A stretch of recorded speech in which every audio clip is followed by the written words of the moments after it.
नौजवान ने जिना से बचने के लिए अपने आप को कत्ल कर लिया और फिर उस कत्ते ने उसकी लाश के साथ किया। इस वाकये को जानने के लिए हमारे साथ जुड़े रहिएगा। मोहतरम नाजरीन, वाकया इस तरह है कि किसी गांव में एक नौजवान रहता था। वो यतीम था, यानी बचपन में उसके वालिदीन का साया उसके सिर से उठ गया था। लेकिन अल्लाह ताली ने कुछ ऐसा करम फरमाया कि उसके बाप ने थोड़ी बहुत दौलत छोड़कर मरा था। लेकिन वो दौलत इतनी भी नहीं थी कि उसकी पूरी जिंदगी उससे गुजर जाती। बहरहाल वो जवान हो गया। बच्चे वालदीन के बगैर भी पल जाते हैं, लेकिन कैसे पलते हैं ये वही बच्चे जानते हैं जिनके वालदीन मर जाते हैं। उसका भी इस दुनिया में कोई नहीं था, कोई भाई या बहन भी नहीं थी। उसकी शादी एक नेक और खूबसूरत औरत के साथ हुई।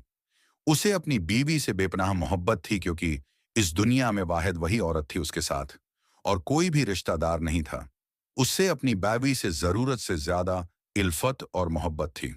वो एक दिन की जदाई भी बर्दाश्त नहीं कर सकता था। वो हमेशा घर पर ही रहता था, काम पर भी नहीं जाया करता था। एक दिन उसकी बीवी ने अपने शौहर से कहा, बाप दादा की मिली हुई जायदाद आखिर कब तक साथ देगी? तुम जो मेहनत मशक्कत करते थे, मजदूरी करते थे, तुमने अब वो भी करना छोड़ दिया है। अगर ऐसे ही दिन रात गुजरते रहे तो एक दिन गुर्बत आ जाएगी। अल्लाह ने भी अभी इतना दिया है कि हम पेट भरकर खाना खा सकते हैं, लेकिन जिस तरह के तुम्हारे मामलात हैं, अगर ऐसे ही रहे तो घर से बाहर न गए, तुमने रोजी तलाश न की, तो एक दिन हम फाकों की जिंदगी गुजारना शुरू कर देंगे।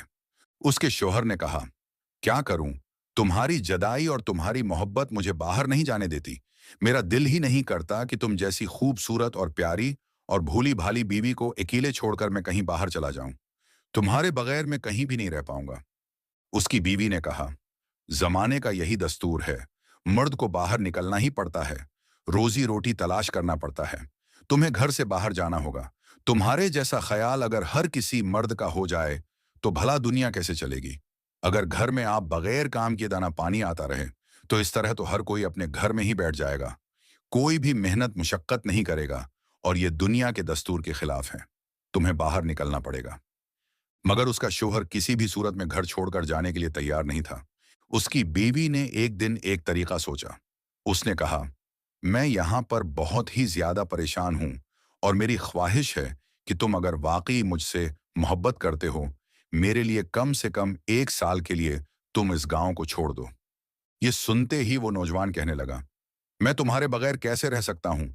मैं कहाँ जाऊंगा? तुम्हारे बगैर मैं तो तुम्हारे बगैर इस घर से बाहर नहीं निकलता। तुम गांव छोड़ने की बात कर रही हो। उसकी बीवी कहने लगी, देखो, अगर तुम्हें सच में मुझसे मोहब्बत है और तुम मोहब्बत में इतने ज्यादा दावे करते हो, तो बस तुम्हें मेरी यह ख्वाहिश पूरी करना पड़ेगा। जब उसने मोहब्बत का वास्ता दिया और ये कहा कि साबित करो कि तुम्हें वाकई मुझसे मोहब्बत है, तो उसने कहा, ठीक है, मैं तुम्हारी मोहब्बत में उस घर से निकलने के लिए तैयार हूं। तुम्हारी मोहब्बत में अपने इस गांव को छोड़कर मैं घर से बाहर चला जाता हूं, यानी उस गांव से चला जाता हूं, ताकि तुम्हारी ख्वाहिश को पूरा कर सकूं। शौहर की जबान से ये सुनते ही बीवी बड़ी खुश हुई कि चलो, इस तरह कम से कम ये बाहर जाने के लिए तैयार तो हो गया। यहां तक कि वो नौजवान गांव को छोड़कर 1 साल के लिए शहर चला गया। उसकी बीवी ने यह फैसला कर लिया था कि अपने शौहर को उसने घर से बाहर भेज दिया। लेकिन अभी एक दिन भी नहीं गुजरा था कि उसके दिल में ख्वाहिश पैदा होनी शुरू हो गई कि मेरा शौहर यहां पर मौजूद नहीं है और मैं तन्हाई की आग में जलने लगी हूं। मैं एक दिन भी उसके बगैर गुजारा नहीं कर पा रही हूं, तो साल भला कैसे गुजारेंगे? वो सोचने लगी कि मैंने ही उसे मशूरा दिया था, मैंने ही उसे मजबूर किया था। अब मुझे ही इस बात पर सब्र भी करना पड़ेगा। अब 1 साल वो निहायत ही सब्र व तहम्मुल के साथ गुजार रही थी। लेकिन थी तो एक औरत, और इंसान के अंदर इंसानी ख्वाहिशें होती हैं। लेकिन इंसानी ख्वाहिश के लिए अगर शैतान आपको बहका दे तो आपको उसके बहकावे में नहीं आना चाहिए। मगर वो औरत बहकने के लिए तैयार हो गई थी। वो रात को अकेली सोई हुई थी कि शैतान वहां पर आया और इस औरत को अजीब व गरीब ख्याल आना शुरू हो गए। औरत को तरह तरह से बहकाना शुरू कर दिया। औरत को बहकाने में आखिरकार शैतान कामयाब हो गया। एक दिन उसे खबर मिली कि उसके मोहल्ले में एक तवाइफ रहती है, लेकिन अब वो बूढ़ी हो चुकी है और उसने अपना काम भी बंद कर दिया है। तो मोहल्ले वालों से बचते बचाते वो तवाइफ के घर जा पहुंची, जिसकी दौड़ दौड़ तक खबर फैली हुई थी, जो कि बहुत ही ज्यादा मशहूर तवाइफ थी। वो खामोशी के साथ बूढ़ी औरत के पास चली गई और जाकर उसके कान में कहने लगी, देखो, मेरा शौहर घर पर मौजूद नहीं है। वो कहने लगी, मैंने खुद अपने शौहर को इस गांव से यानी शहर कमाने के लिए भेजा है। वैसे पैसे तो भेज रहा है लेकिन खुद नहीं आ रहा। 1 साल का अरसा गुजर गया। उसकी जदाई में अपने आप को बहलाती रही हूं। सब्र से काम लेती हूं लेकिन अब सब्र नहीं होता। क्या तुम मेरे लिए कोई इंतजाम कर सकती हो कि मैं अपनी ख्वाहिश को पूरा कर सकूं और किसी को कानों कान खबर भी ना हो, किसी को इस बात का पता ना चले। देखो, वैसे तो मैं अकेली ही रहती हूं और किसी को कुछ भी हो नहीं पता, लेकिन मेरे शौहर को अगर ये बात मालूम हो गई कि मैंने अपनी ख्वाहिश रात को किसी और मर्द से पूरी किया है, तो फिर वो मुझे हमेशा के लिए छोड़ देगा और मैं ये नहीं चाहती कि मेरा शौहर मुझे छोड़ दे। उस बूढ़ी तवाइफ ने कहा, देखो, मैं ये काम हमेशा के लिए छोड़ चुकी हूं। अगर तुमने मुझे इतने ज्यादा पैसे दिए हैं, जबकि तुमने मुझे बहुत ज्यादा रकम दी है, मैं एक ऐसे नौजवान का इंतजाम करूंगी जो इस जगह का ना हो। वो तुम्हारी ख्वाहिश को भी पूरा करे और उसकी तुम्हारे शौहर से भी कभी मुलाकात ना हो। उसकी इस बात पर वो औरत अपने घर वापस चली गई और इंतजार करती रही कि कब तक वो तवाइफ उसके लिए किसी नौजवान को लेकर आती है। वो तवाइफ बूढ़ी औरत अपना काम खत्म कर चुकी थी, उसलिए ताल्लुकात भी अब उसके लोगों के साथ बहुत कम थे। उसने सोचा कि क्यों ना मैं घर से बाहर निकल जाऊं। रास्ते में जो भी अकेला नौजवान नजर आएगा, उसे लाकर इस औरत के हवाले कर दूंगी। मुझे क्या है, मुझे तो बस अपने पैसों से मतलब है। फिर वो जो जी चाहे करे। वो घर से बाहर निकलती है, चलने लगती है। चलते चलते एक पहाड़ी इलाके में वो पहुंचती है। वो एक वीरान इलाका जहां पर कोई भी आता जाता नहीं था और ये उसकी मजबूरी थी कि उसे वहां से गुजरना ही पड़ा। वो एक पहाड़ी के पास से गुजरी थी। उसे एक गार नजर आई। उसने सोचा कि रात बहुत ज्यादा हो चुकी है, आगे रास्ता खतरनाक हो सकता है। उस गार में रात के लिए पनाह ले लेती हूँ। वो गार में दाखिल हो गई। वहां पर हल्की सी रोशनी नजर आ रही थी। वो हैरत में पड़ गई कि आखिर इस वीराने में आखिर रोशनी कहां से आई। वो अंदर की तरफ चली गई और अंदर गई तो वहां पर कोई इंसान बैठा हुआ था जिसकी पीठ उसकी तरफ थी।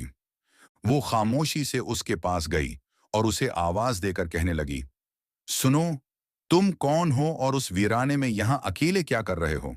आखिर ये रोने की आवाज कैसे आ रही है? जैसे ही इस इंसान ने पलट कर देखा कि वो कोई बूढ़ा नहीं था, बल्कि एक इंतहाई खूबसूरत नौजवान था। इतना हुसैन था कि इस बढ़िया ने आज तक इस जैसा हुसैन नौजवान नहीं देखा था। वो कहने लगी, तुम्हारे रोने की वजह क्या है और इस जगह पर तुम अकेले क्या कर रहे हो? वो कहने लगा, मेरे पास कोई घर नहीं है। जहां पर मैं रहता था वहां से मुझे धक्के मारकर निकाल दिया गया है। अब मैंने यहां पर पनाह ले ली है। 7 दिन से इस गार के अंदर हूं। मेरे पास है खाने पीने का कोई भी सामान मौजूद नहीं है। अब मुझे ऐसा लगता है कि मैं मौत के करीब पहुंच चुका हूं। मैं बहुत ही ज्यादा मौत के करीब पहुंच गया हूं। लेकिन आप कौन हैं और यहां पर कैसे आई हैं? वो बढ़िया कहने लगी, मैं एक ऐसे नौजवान की तलाश में थी जो मेरा एक बहुत ही अहम काम कर सके। अगर तुम मेरा ये काम कर देते हो तो मैं तुम्हें मुना मांगी रकम दूंगी और पेट भरकर खाना भी खिलाऊंगी। वो नौजवान तो ये सुनकर बहुत ज्यादा खुश हो गया। वो कहने लगा, मैं आपका हर काम करने के लिए तैयार हूं। बस मुझे बताओ कि कहाँ जाना है और क्या काम करना है। इस नौजवान को अभी तक ये पता ही नहीं था कि वो आखिर क्या काम करने वाला है। इस बढ़िया ने कहा, मेरे साथ साथ आ जाओ। वो नौजवान उसके पीछे पीछे चलने के लिए तैयार हो गया। फिर भोक इंसान से सब कुछ करवा सकती है। इस बूढ़ी तवाइफ के पीछे पीछे चल पड़ा। चलते चलते पहाड़ी इलाके से गुजर कर बड़ी मुश्किल से उस वीराने को उन्होंने पार किया और उस जगह पर पहुंच गए जहां इस औरत का मकान था। आगे बढ़कर उस बूढ़ी तवाइफ ने उस औरत के दरवाजे को खटखटाकर कहा, मैंने तुम्हारे लिए एक नौजवान का इंतजाम कर लिया है। जो अभी काम करना है उसे बता दो और तुम्हारा हर काम करने के लिए यह तैयार है। उसके बदले उसे पेट भरकर खाना दे देना और वो तुम्हारा काम कर देगा। उस औरत ने जैसे ही दरवाजा खोला तो सामने एक ऐसे नौजवान को देखा जो कि बेअंतहा हुसैन था। उसके शौहर से वो नौजवान कई गुना ज्यादा खूबसूरत था।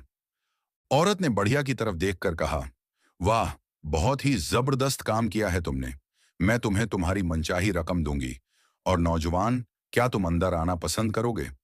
वो नौजवान डरते डरते घर के अंदर दाखिल हुआ। पूरे घर का जायजा लेने लगा। वो औरत उसके लिए खाना लेकर आई। उसने जल्दी जल्दी खाना शुरू कर दिया क्योंकि वो भूखा था और अल्लाह ताली का शुक्रिया अदा किया। अल्लाह का शुक्र अदा करके औरत की जानिब मुतवज्जा हुआ और कहने लगा, बताइए कि मुझे क्या काम करना है। इस औरत ने कमरे का दरवाजा बंद कर लिया और उसके सामने बरहना हो गई। वो नौजवान तब तक इस बात को समझ ही नहीं रहा था कि आखिर काम क्या करना है। लेकिन जब वो औरत उसके सामने बगैर कपड़ों के आकर खड़ी हो गई, तो उसने अपनी आंखें फेर लीं और कहने लगा, आपने मुझे यहाँ पर किस काम के लिए बुलाया है? औरत कहने लगी, मैंने तुम्हें इसी काम के लिए बुलाया है। देखो, मेरा शवहर घर पर मौजूद नहीं है। मुझे एक ऐसे नौजवान की तलाश थी जो मेरी ख्वाहिश को पूरा कर सके और मेरे राज को किसी पर जाहिर न होने दे। ये सुनते ही वो नौजवान हैरान रह गया। वो औरत कहने लगी, गुनाह करना है तो कर लो, यहाँ पर देखने वाला कौन है? वो नौजवान कहने लगा, अगर देखने वाला कोई नहीं है तो फिर वो कौन है जिसने तुम्हें बनाया, जिसने मुझे बनाया? इससे पहले कि तुम मुझे बहकाने की कोशिश करो, मैं यहाँ से चला जाता हूँ। वो औरत कहने लगी, नहीं, अब तुम यहाँ से नहीं जा सकते हो, क्योंकि तुमने मुझे इस हालत में देख लिया है, जिस हालत में सिर्फ मुझे आज तक मेरे शोहर ने देखा था। अब तुम यहाँ से हरगिज कहीं नहीं जा सकते हो। वो नौजवान कहने लगा, क्या तुम्हारी यही शर्त है कि मैं यहाँ से न जाऊं? वो कहने लगी, हाँ, क्योंकि तुम्हें मेरी ख्वाहिश को पूरा करना होगा, और जब तक तुम मेरी ख्वाहिश को पूरा नहीं करोगे, तुम यहाँ से नहीं जा सकते। वो नौजवान कहने लगा, तुम्हारी ख्वाहिश को पूरा करने से पहले मैं खुद को मार देना चाहूंगा। उससे पहले कि वो उसे रोकती, उसके करीब पड़ी छुरी उसने अपने ऊपर चलाई और खुद को काट लिया और तड़प तड़प कर वहीं मर गया। इस औरत के दिल में किसी किस्म का कोई पछतावा नहीं आया था। कोई भी शर्मिंदगी नहीं आई थी कि मैं आखिर क्या करने वाली थी। इस नौजवान ने अपने आप को जिनाकारी से बचाने के लिए अपनी जान तक दे दी, मगर उस औरत ने कोई सबक हासिल नहीं किया था। बल्कि अब वो सोच रही थी कि मैं उसकी लाश का क्या करूं। बाहर ले जाऊंगी तो लोग मुझे पकड़ लेंगे, लोगों को पता चल जाएगा, और मैं वैसे भी अपनी इस राज को छुपाना चाहती हूं। अब वो औरत सिर्फ इसलिए डर रही थी कि इस नौजवान की लाश की वजह से किसी को यह पता न चले कि ये मेरे घर में था और उसे मैंने ही मारा है। यहाँ कहानी का बाकी हिस्सा है। बाहर ले जाने से बेहतर है कि मैं उसे घर के किसी एक हिस्से में दफन कर देती हूँ। उसने सहन को खोदकर एक बड़ा सा गड्ढा तैयार किया। नौजवान की लाश को दफन करके सहन के फर्श को उसने बराबर कर दिया। वो अपने कमरे में आकर बैठी और उस नौजवान को कोसने लगी कि बेवकूफ नौजवान था। सोच ये रही थी कि मेरी ख्वाहिश को पूरा नहीं कर सका। अब क्या मैं उस तरह तन्हाई में अपनी जिंदगी गुजारूंगी? कि अचानक उसके घर पर दस्तक हुई। उसने आवाज दी, कौन? जवाब आया, मैं तुम्हारा शवहर हूं, जल्दी से घर का दरवाजा खोलो। और खुशी से उसका बड़ा हाल हो रहा था। वो बहुत ज्यादा खुश थी कि आखिर मेरा शवहर आया है। उसके शवहर के साथ एक कुत्ता भी था। वो कहने लगी, इरे वाह, ये तो बहुत ही खूबसूरत कुत्ता है। उसके शवहर ने कहा, हाँ, ये मैं खास कर अपने घर की हिफाजत के लिए लेकर आया हूं। मैं कहीं बाहर भी चला जाऊं तो तुम्हारे दिल बहलाने के लिए ये तुम्हें बहुत खुश करेगा। बीवी बोली, अच्छा है, बहुत ही अच्छी बात है, आप मेरे लिए उसे ले आए। वो अपने शौहर और कत्ते को लेकर घर में आ गई।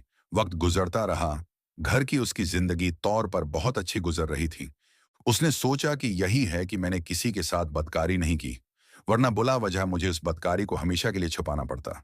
लेकिन वो ये भूल गई थी कि जिसके सामने बरहना हुई थी, जिसके साथ बदकारी करना चाह रही थी, उसकी लाश उसने उसी घर के सहन में मौजूद रखी थी, उसे छिपा रखा था। और ये बात कोई भी नहीं जान सकता था। लेकिन अल्लाह तबारक व ताली जरूर जानता था, जिसकी पकड़ से बचने के लिए उस नौजवान ने खुद को मार दिया था, कि अल्लाह ताली देख रहा है। एक दिन ऐसा हुआ कि वो पड़ोस में किसी काम के लिए गई हुई थी। उसका शवहर कुत्ते के साथ घर में अकेला था। अचानक उस कुत्ते ने जमीन को खोदना शुरू कर दिया।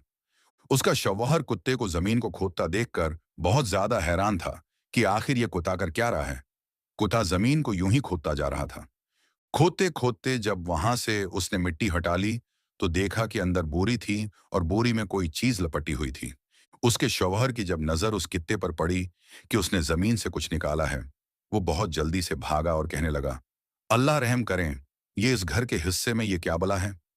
उसने जल्दी से इस बोरी को बाहर निकाला और जैसे ही इस बोरी का मुन्ना खोला, वहां पर एक लाश मौजूद थी। शौहर पहचान नहीं पाया था कि वो लाश किसकी है। अब तो राज खुल चुका था। उस कत्ते ने राज खोल दिया था। बीवी से पूछना बाकी था कि ये कौन है। उसने फौरी तौर पर अपनी बीवी को बुलाया और कहने लगा, बताओ ये कौन है और उस घर में ये क्या कर रहा है? अगर मुझे सच नहीं बताओगी तो मैं तुम्हें जान से मार दूंगा और तुम्हें भी इसी वक्त इसी जगह पर दफन कर दूंगा। डर के मारे उस औरत ने सब कुछ सच सच बता दिया कि आप 1 साल तक घर नहीं आए थे तो मेरे दिल में नाफरमानी का जज्बा पैदा हो गया। शवहर कहने लगा, तुमने मेरी गैर मौजूदगी में बदकारी का काम करना चाहा? इसका शौहर बोला, अफसोस है कि तुम्हारी याद में मैं शहर में एक एक पल नहीं गुजार सकता था, तुम्हारे बगैर नहीं रह सकता था। तुम्हारी खातिर मैंने बहुत ज्यादा मेहनत की, लेकिन तुमने मेरे पीछे ये किया किया। तुमने अमानत में खयानत करनी चाहिए। तुम गुदार हो। मैं तुम्हें अपनी बीवी नहीं मानता और इसी वक्त तुम्हें तलाक देता हूं। उसने अपनी बीवी को फौरी तौर पर तलाक दे दी और अपने घर से बाहर निकाल दिया और वो वहां से रोती पेटती हुई बेबस होकर चली गई। जिस राज को छुपाना चाहती थी, इस राज को तो इस कत्ते ने अब खोल दिया था। मोहतरम नाजरीन, लोग अपनी ख्वाहिशों को पूरा करने के लिए ये तक नहीं देखते कि हम हलाल काम कर रहे हैं या हराम काम कर रहे हैं। यहाँ एक सवाल ये भी उठता है कि अगर इस नौजवान की जगह हम और आप होते तो भला क्या करते? उसका जवाब अपने आप को जरूर दें और सोचिए, आज हमारा क्या हाल है? और साथ ही वो लोग भी गौर करें जो अपनी बीवियों को 2-2 या 3-3 साल तक के लिए अकेला छोड़ देते हैं। आखिर बीवी की ख्वाहिश का भी एहतराम क्यों नहीं करते हैं? आखिर में अल्लाह ताली से दुआ है कि अल्लाह ताली हमें, आपको, हम सबको गुनाह से बचाए और सिराते मुस्तकीम पर चलने की तौफीक अता फरमाए। आमीन।